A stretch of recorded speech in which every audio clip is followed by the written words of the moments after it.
ნიუ-იორკში მოგზაურობისთვის ნამდვილად თირკმლის გაყიდვაა საჭირო?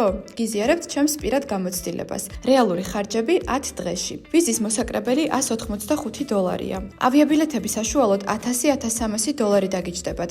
მე ოქტომბერში ვიყავი და Lufthansa-ით მგზავრობა უფრო იაფი დამიჯდა, ვიდრე Turkish Airlines-ით. საცხოვრებელი ზამთარში უფრო ხელმისაწვდომია, დაახლოებით $1200-დან $1800-მდე. თუმცა გაზაფხულიდან ფასები ორმაგდება და $250-400 უნდა გაითვალისწინოთ დღეში.